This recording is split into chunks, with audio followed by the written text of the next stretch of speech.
Challenger and also in the LCK, things do fall away. He defaults to Cho'Gath, but then the team ends up with Cho'Gath, Trundle, no initiation comps that either fall behind or win very late in the game. How they wield Sword, who can be a weapon on his day, will be very, very interesting. I realize that's a pretty on-the-nose pun. But let's move away from puns. It's a big day here. Let's move to the mid lane. It's Chovy, the super rookie, against Kuro, one of the most experienced players in the LCK. Kuro has that unlimited champion pool. After the Yasuo and Zoe, it gets a little bit finicky for Chovy. Yeah, it's a little bit dicey. The fact that he's got Orianna is his second most played if we're having a look at the regular season, but only a 40% win rate on that one over 5 games. Is certainly an interesting one, but we'll see whether Chovy's going to be able to get his hands on the Zoe. You have a feeling that that is certainly going to be a priority, but Kuro, they could be snapping it up at the first pick. But let's have a look at the coaches. CVMAX and iLoveOOV on your screen right now, and both of them incredible historic players and then coaches. But in different ways. CVMAX, a professional player, played in the LCK in summer of 2015 on Afreeca Freecs. Hecarim was his known pick in solo queue as a streamer. Also, compared to play, retired after that season. iLoveOOV, a Bonjour of StarCraft. Bonjour, League of Legends fans will know, applied to Faker only in League of Legends, but in StarCraft there was a handful.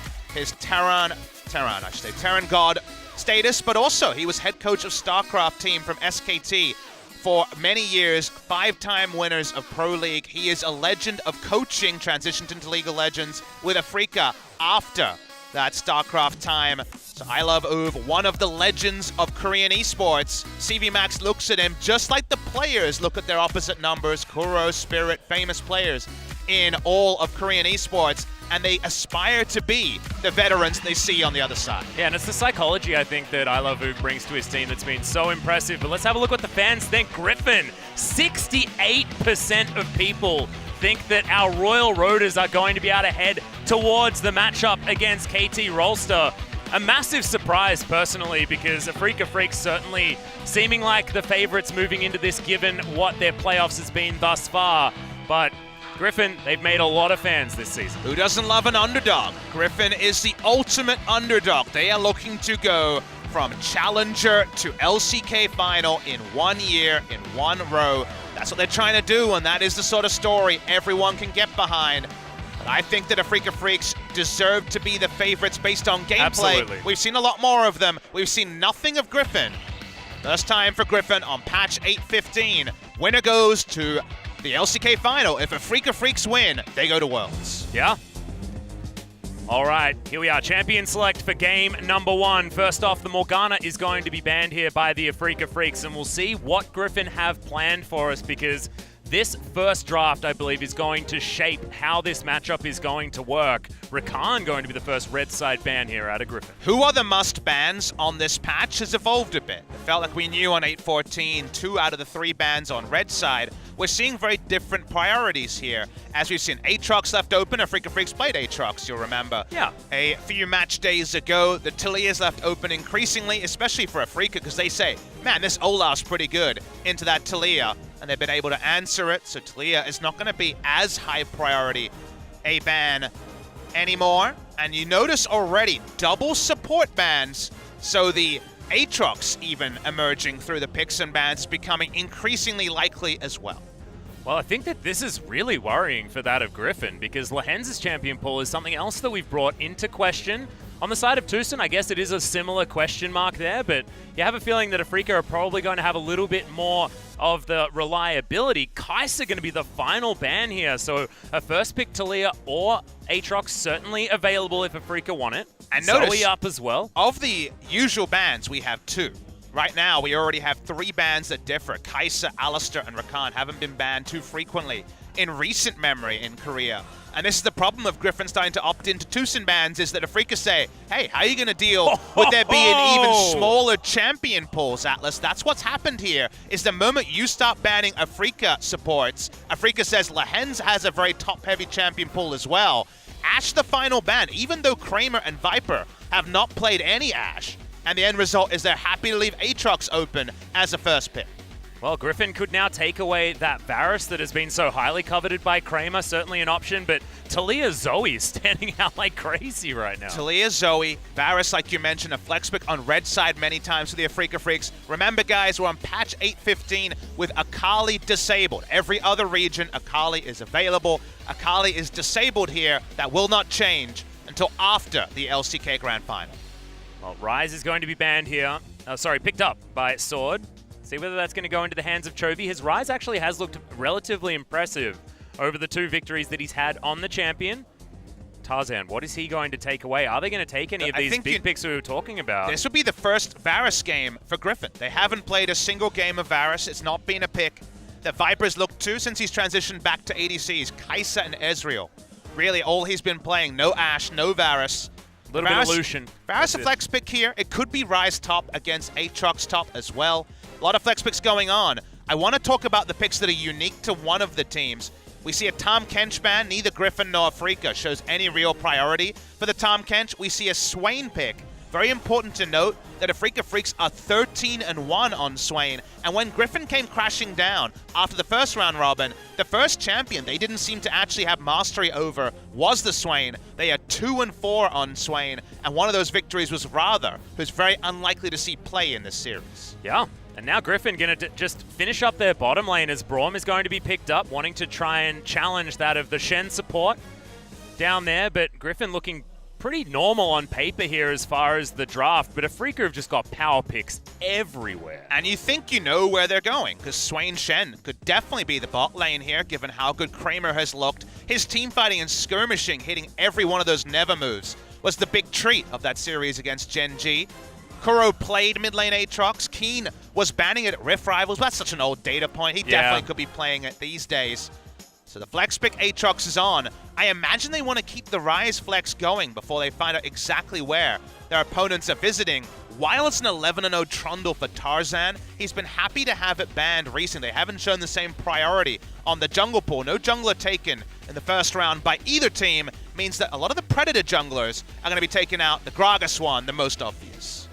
Well, we'll see whether Griffin are then going to take away the Olaf as well, which is where Spirit has certainly found a lot of success. That would be putting them towards potentially being able to grab that Gnar, as the Camille is going to be banned, a decent pick into that Gnar on the top side of the map, and are Afreeca just going to ban it away is the question now. Haven't seen priority from it from Tarzan, but has been playing in solo queue. Tarzan, rank 1 still at the moment, in case you guys are wondering. Not officially identified on op.gg, but the rank 1 jungle player is Tarzan. Seeing what the final ban will be from Afreeca. The Gnar is the other big pick, but they want to flex on the red side, so they're not actually going to ban the Gnar. They're going to ban the Cho'Gath, one of the other fallbacks for Griffin. So most likely looking for mid lane and jungle, but of course the Ryze could be mid lane as well. Yeah, Ryze could be going almost anywhere at the moment, theoretically. Olaf going to be considered here by Tarzan, though. Slight switch up from his regular style. So the theory here, he's shown that he can play the Talia, even though, like you say, that would have been a slight difference from his style. The Olaf is similar in that he walks up, and if he's able to path first, you can create no-go zones around strong lanes and his invasions, so they will end up blind picking the Olaf. It's a blocker for the Talia, so we will not see Talia. It will fall through picks and bans in this game number 1. Freaking look at the Olaf. Seem to want to go for the best jungle tank at evading the Olaf. That is, of course, the Sejuani, who doesn't use Q to farm and can just jump over the wall. Respectful jungle choice from Spirit. Waiting for that last bit of information on where this Aatrox is going. And it's also Afreeca's favorite jungler to pair with the Swain as well. Having a little bit of that extra CC, you can really create that chaos theory type composition. Afreeca now to let us know whether the Swain is going to be on the bottom side, and looks like it most likely will, as the Gangplank going to be picked up for Keen. Kuro, once again, going to be manning the Aatrox in the mid lane. And the Keen blind pick GP has become a normal thing. In the second round, his most impressive champion has been the GP, largely going Resolve Tree, but winning hard matchups. You remember back to Rift Rivals when you and I were casting, we saw him beat Darius as Resolve Tree GP, which should not happen, should be even, but straight up won that lane. The Gnar will be opted into. Afreeca would have expected this. Feels like Afreeca are more aware of where Griffin are going. The only real big surprise is Viper on the Varus, because he's shown no priority in it before. All these other champions have been revealed. It is Chovy back on the Ryze in the mid lane. How will Kuro perform on the Aatrox? Because while they got a win with Aatrox, he was the least impressive champion of the 5. Felt like Kuro just did the standard Aatrox thing, and the team just ended up winning around the pick. Yeah, and Griffin's composition is extraordinarily standard, but does have some ability to move in the early game. We'll see whether Afreeca can actually scale this one forward, because if they can create fights in chaos in small, tight-knit locations, Afreeca basically win every single time. Eventually. But in the early game, you got to say priority is on the side of Griffin. They've got some very strong lanes and an Olaf who wants to invade. Olaf with losing lanes, we've seen a couple of times with Olaf's re-entrance. Doesn't work out so well. These lanes have strong CC and also should have priority early. If Tarzan can set the tone early, that'd be so big for the side of Griffin. Be absolutely massive. And Afreeca Freecs, it's not necessarily a scaling composition as per normal. It's going to be a mid-game composition that's going to work extremely well if they can get themselves there in a position that's pretty good. But when it's Tarzan that's wielding the most influential weapon at the beginning of the game, that's where you start getting scared. He's on the Brolaf this time around, wanting to make sure that Griffin can prove themselves in a best-of-5 setting. It's the first time we've seen it out of them in the LCK. Game number 1, Afreeca looks like they've got everything that they wanted, but Griffin with a very standard, fast-moving comp. Let's see who's going to take game 1 as we hit the Rift.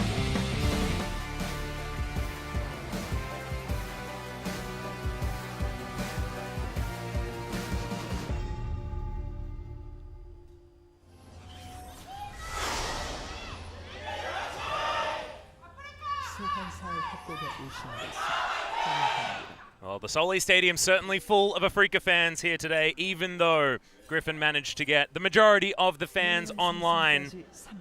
Having a look at a few of them now. So, yeah, a lot of changes here, Atlas, from recent trends. You know, you summated it as Afreeca going to be really happy when they get to their spikes, when they reach their moment, and Griffin have a standard early game comp. Why don't we revisit that comment? Griffin have not been drafting standard early game comps in a very long time, since the awesome dudes of Vladimir and Yasuo bot lane, when Viper could just initiate a 2-item power spike. Griffin have been playing a lot of scaling. We've criticized them for a lot of drafts with low initiation, with very passive early games with, well, if Kai'Sa gets 2.5 items, maybe they can win a 5v5, otherwise they lose kind of win conditions. Look at what they have here. They have 1-3-1. Their 3 includes a lethality Varus for the first time in recent memory. Kramer was jumping onto the much more standard Blade the Ruin King lethal tempo Varus. This is Griffin showing a different playstyle than what dominated their second round robin. And on the one hand, you say, well, they went 5-4 in the second round robin, 8-1 in the first round robin. Go back to those first round robin days. It wasn't with Marksman. It wasn't quite this way. So Griffin are debuting or re-debuting to the scene in playoffs, a comp that doesn't necessarily play to their natural tendencies. Absolutely not, but I do love what they're doing with the lethality Varus. What do we talk about? We talk about late game not necessarily being able to stand up to that of, you know, the Ezreals and the Jins that we saw lethality Varus picked into earlier on. This time around, it's an awesome dude comp. He can sit back and throw as many of these arrows as he wants, and the siege from Griffin is actually going to be impressive as we move to the later stages. Certainly a time of the game that you're talking about when it's Griffin that's playing, because that's what they play for. It's what they always have been about. Whether they can get there with the Afreeca Freecs being kept down and having their composition not start rolling is the question here. And what you do to do that is that you stay one step ahead, 1-2 steps ahead. We're going to be looking for Griffin to open up a gold lead again. Not one of their natural tendencies. Their early game has never been one of the reasons they were on such a tear in the LCK. Olaf has a lot of ability to counter jungle and also just play around and gank strong lanes. He has the rise in the mid lane. Chobi just walking over to guarantee that the scuttle we picked up bot side won't be a double scuttle, but that's to the information of Griffin. It's going to be a super early start on the Ocean Drake here. This is something that can be soloed down by Olaf, especially if Grong comes and gives it a love tap or two. But Griffin need to get started. We need to continually judge them on how they're doing in that early game. Tarzan's going to be spotted. That was a really nice move coming through from Kramer. The Vision of Empire, absolutely brilliant. He actually spotted out a dragon, I believe, in their last playoff match as well. With that Vision of Empire just using his spidey senses, so they were tingling. Manages to stop that dragon from going down, which is going to be actually huge, because Ryze will love it, and Viper will also love it on the Varus as well, especially going lethality. It's actually a calculated check. You might say, well, why? Like, why is he choosing to check? It's not just the Olaf, who is one of those champions who can solo down the Drake early. Talia was also one of those a few balance patches ago. It's also because it's Olaf, who's a Predator jungler. Predator junglers will almost never gank or counter jungle until Boots has been bought. It's usually Boots, and as you can see, the Machete being bought. So what else can you do that's impactful to the game state that helps to snowball early, but take the Drake, then go for that first shot? Then you set up for the gank. So while the ganking will come later, it's a percentage check against a Predator jungler to actually look for that early Drake. Well, speaking of looking for things early, up towards the top side is where Tarzan is going to focus his sword, hops on over, but Keen gets that movement speed from popping the barrel, and he's going to be absolutely fine. Didn't even need the oranges to be K this time. Sword, a bit suspicious with the all in there, I have to say. Skipped past a bajillion minions in the minion wave and ended up taking 300 damage as a goodbye present from the minions. So, yeah, a little bit too telegraphed there. Maybe trying to play around timings because Tarzan backed and went straight to top side for a gank rather than min-maxed his farm. Still, no advantages gained in the early game for Griffin, and we're going to really be looking at the first 25 to 30 minutes to see what sort of a lead Griffin can set up. Because if Ryze is big, Gnar is big, and Lethality Varus is raining down Qs in the mid lane, that's usually the sort of game state that Afreeca's comp will find it very difficult to evade. It is, and I think that Afreeca fighting back a tempo advantage that Griffin pick up in the early game based on objectives will also be extremely hard. So look at the turrets going down. Even if it is still 0-0, if it's Griffin that's able to get the shove, make the first movements in all of these lanes, I think that's also going to be very important for getting this composition to a point that it wants to be in. Already, first backs coming in pretty nicely for Chovy and Viper, with the Serrated Dirk as well as the tier being picked up for the Varus and Ryze, respectively. My big question is, how does Griffin play out if they lose this game? That's what I'm already wondering. I'm not actually making a prediction about where the game is going, but Griffin have shown themselves to be pretty inflexible, Atlas. Again, last time Afreeca played Griffin, Griffin played 2 games Illusion Funnel, didn't work the first game, and we said needs some adjustments. Basically made no adjustments and kind of ran into the wall a second time. I think they made the comp worse the second time around. You know, I wasn't impressed, and that's kind of been the weird thing, is that for a best of 5, you're all about the adjustments. Griffin's so far been inflexible. Can they find Spirit here, though? Well, they are going to land the first Undertone. That could potentially even get a flash here. No, it's a really good Arctic Assault from Spirit. Gets himself out of the way and things are fine. No idea if Griffin will try to play the early game 3 games in a row or make wholesale adjustments. We saw Kingzone need 2 games before they were adjusted against Afreeca in game 3 of that series.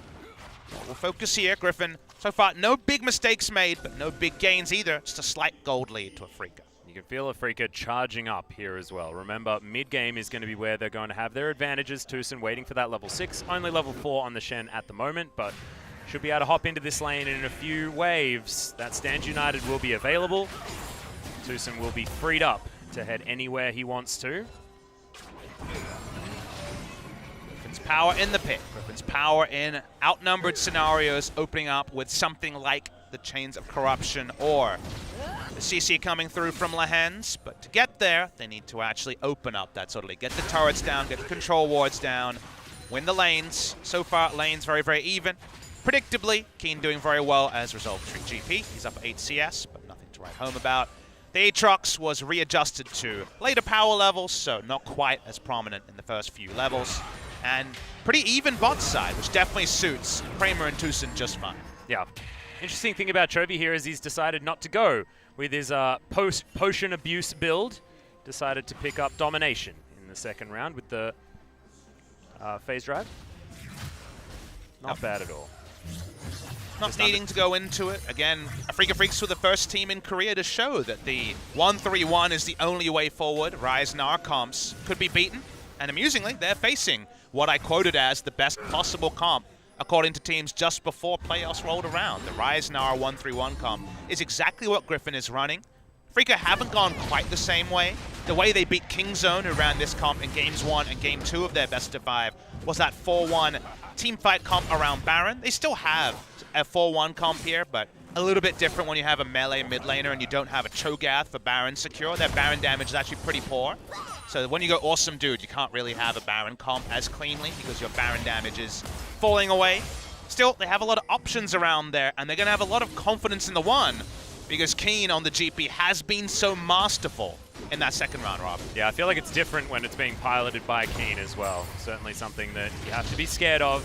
And I feel like Griffin, it's a bit of a blind pick composition from these guys. This has been what's working for them so far. So if Griffin can win this game, the mental game is going to take a big hit from the Afreeca Freecs as well, because if they can't win with this comp, they're going to be wondering what the heck they can win with. But the weird thing is, it's someone else's blind pick comp. It's not Griffin's blind pick comp. This is not the Griffin we have seen. So they are definitely conforming with a comp like this that plays towards the meta. There's no reason they can't necessarily not be able to pilot it as that was an ultimate That's one way to invested. stop it back, yeah. They really want Varus to come in and be in a good laning spot, I guess. Tusen's like, all right, you did that. Tusen can't do the same thing. His ult would be a little bit less high impact and also a lot longer cooldown. True. You can see Lehans has taken the Unsealed Spellbook, so he's going to be able to follow Tusen around, even though the cooldown's going to be much longer. It's one way to turn on the advantage of someone getting a bad back timer is the Ocean Drake. First one was delayed. Afreeca on this mission to delay objectives from Griffin as much as possible. Teleport going to be invested just to guarantee this one, but it's the Braum.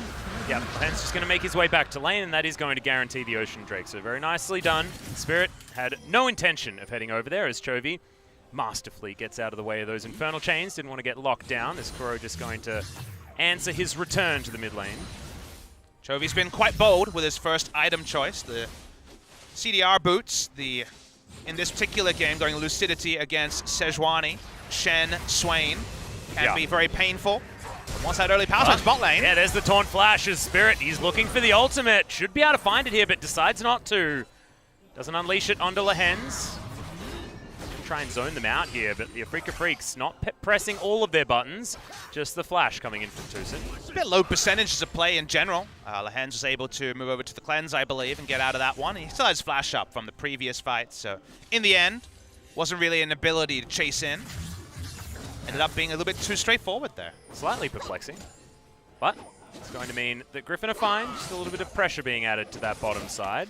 On the top side, Sword has had to go Ninja Tabi Kindle Gem to open up his Black Cleaver build and be very respectful in the lane, so not going to be anything too exciting happening in the 1v1. But does mean that Keen gets basically a free lane here at this stage. Not going to have any extra harass advantage on the side of the Gnar, and he's actually going to have a CS advantage here is Keen. Able to use that parlay to boost that money up a little bit higher as well, so you can imagine the gold lead certainly in favor of him at the moment. Might be why Afreeca are now sitting on about 200 gold in the lead as it stands with 0 zeros on the board.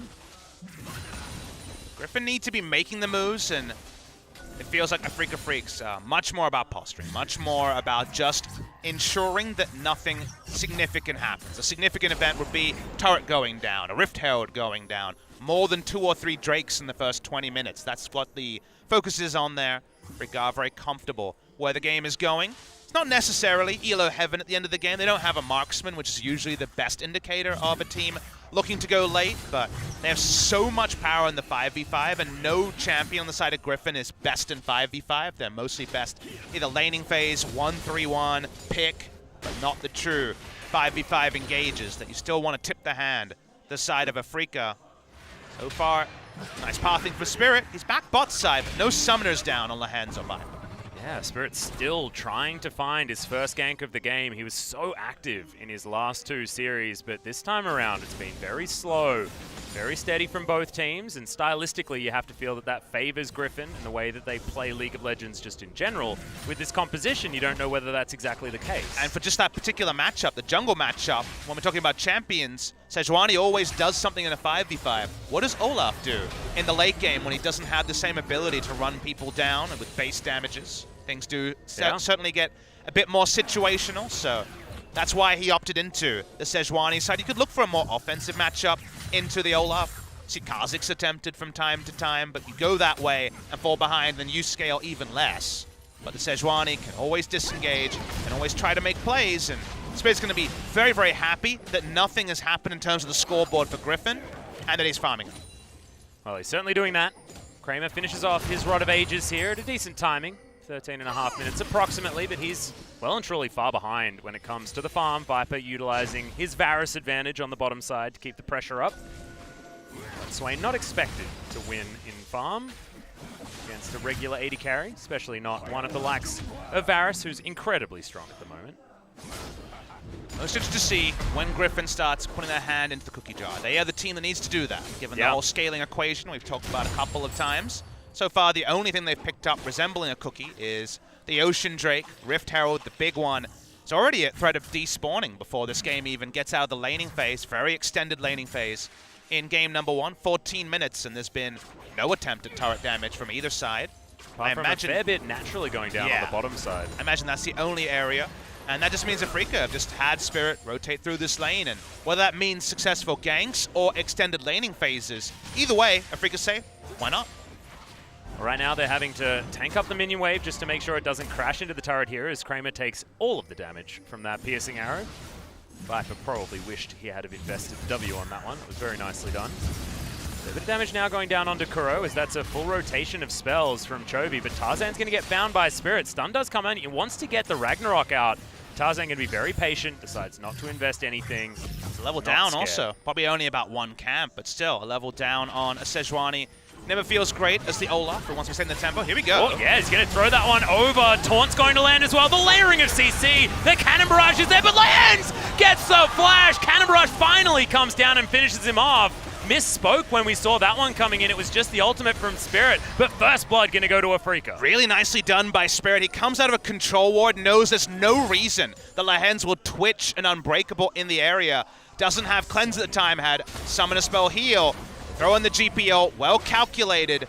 Viper desperately wants to keep the turret healthy. He'll be able to do that. It feels good to get on the board for the side of Afreeca, and also with only 30 seconds till the Infernal Drake spawns, they know that Lahens will be without summoners and potentially ultimate when that Infernal Drake is started.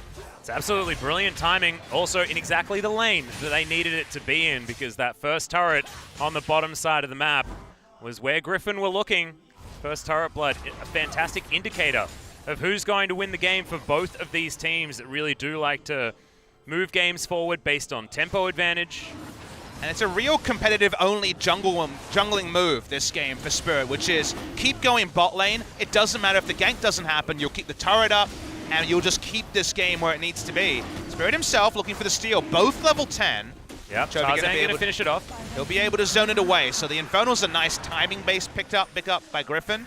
But it feels very thankless to spend your entire time maybe never getting a successful gank, but delaying a turret going down. But that is all Spirit has had to do in the early game, and he's been largely successful. But if they get anywhere near that turret ever again, that is dead for Griffin on the bottom side. So certainly still good for the new rookie team.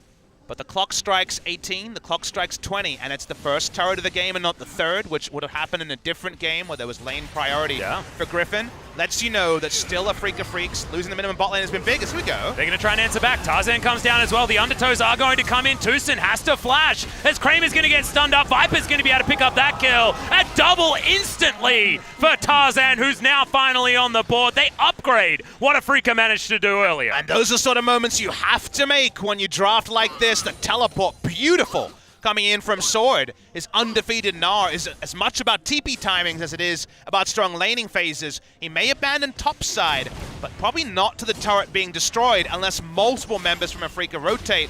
Let's see how many of the objectives Afreeca start up they'll actually be able to stick. Oh, you can see Viper and Lahens already moving top side, so I don't know whether that turret is necessarily going to go down, but Shelly should certainly be picked up here by the Afreeca Freecs. They move Kuro over. He's going to help out. The turret actually gets very close to going down. I almost told a lie, but does keep standing here, and the bottom lane makes it up there. Trinity Force already done. Turns out GP has plenty of turret threat. If they have to use the Eye of the Herald to kill it, then you'd be fine if you're Griffin. If it's two turrets, that's bad. It's Tucson. Yeah, gonna have to dash his way out. I think Chovy in the wings. I think Chovy was a little bit too defensive there. He got his E in, but wasn't in W range, so never actually got the root off on the Rune Prison. It's a small mistake there. Never mind. Lahens going for another I'm a Jerk back time interrupter. Yep, we're waiting for Keen to set up shop. And we'll be able to stop it. That's actually a huge deal. He decides that he wants to invest at bottom side of the map. Oh, that blast cone working out really, really well, but Lahens still going to be in so much trouble. Just CC'd for days, and Keen eventually picks up that kill. Afreeca now 2-2 as far as kills, and Lahens a little bit too cute. Sometimes things don't go your way. He doesn't interrupt the back because GP uses the ultimate, which interrupts back anyway. And then he's caught. The stand beside me interrupted by the side of Afreeca. It's Chovy. He's got phase rush, so not going to be chilling in the W too much there. No. Infernal Chain's pretty useless against that of a Rise, who can put the damage back in and has so much movement speed. Definitely some Charlie Brown stuff, too. Oh, yeah. Not actually interrupt back, and then also